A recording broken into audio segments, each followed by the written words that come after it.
আসসালামু আলাইকুম, welcome back to তাস্তাও kitchen. সবাই কেমন আছো? আজকে আরেকটা মজাদার রেসিপি নিয়ে আসছি। ডাটা শাক দিয়ে রান্না করব রৌ মাছ। সো শুরু করা যাক।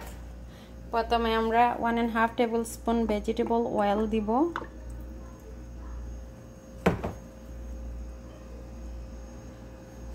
এখন আমরা দিয়ে দিব পেঁয়াজ বাটা,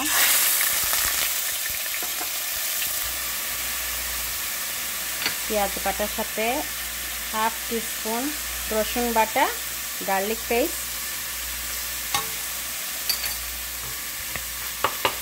সাথে দিয়ে দিব 1 চামচ টিস্পুন সল্ট। তো এই তিনটা জিনিসকে একটু ভালো করে মশলাটাকে ফ্রাই করব, তারপরে গুঁড়ো মশলা দিব। তো একটু ওয়েট করি। So onion paste, garlic paste আর ফ্রাই হয়ে গেছে। এখন আমরা হাফ টিস্পুন অফ টারমারিক হলুদের গুঁড়া দিব,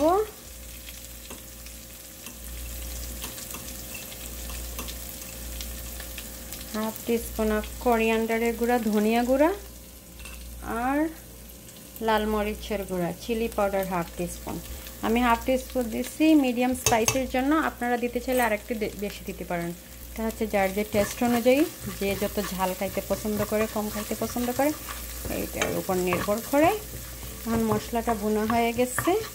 আমরা এখন রৌ মাছের পেটি নিয়ে নিয়েছিলাম 6 পিস, ওইটা দিয়ে দিব। ওইটাকে একটু ফ্রাই করব 2-3 মিনিটের জন্য।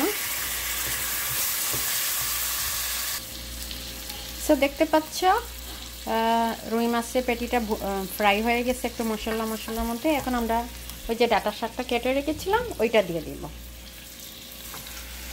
ওকে, ওইটা দিয়ে একটু নাড়াচাড়া করে ওইটাকে মিডিয়াম হিটে 5-6 মিনিটের জন্য ঘুরে রেখে দিব। 5-10 মিনিটে হয়ে যাবে, ডিপেন্ডস করে শাকটা তাড়াতাড়ি সিদ্ধ হচ্ছে কিনা। সো এটাকে নাড়াচাড়া করে আমরা কভার করে রেখে দিব মিডিয়াম হিটে। সো ওয়েট করি তার। সো আমাদের শাকটা, রুই মাছটা কুক হয়ে গেছে। এখন আমরা একটু ঝোল দিয়ে দিব সামান্য করে, একটু নাড়াচাড়া করে দিয়ে দাও। 2-1 মিনিটের জন্য ওয়েট করব। Wait for 2 minute. দেখতে অনেক সুন্দর লাগতেছে, স্মেলটা অনেক ভালো, কারণ এটা আমার গার্ডেনের শাক, ফ্রেশ ডাটা শাকটা। 2 মিনিট ওয়েট করি। দেখো এখন ফুললি কুক হয়ে গেছে। এখন আমরা সার্ভ করব। সো ফাইনালি আমাদের ডাটা শাক উইথ রুই মাছের কারিটা রেডি হয়ে গেছে।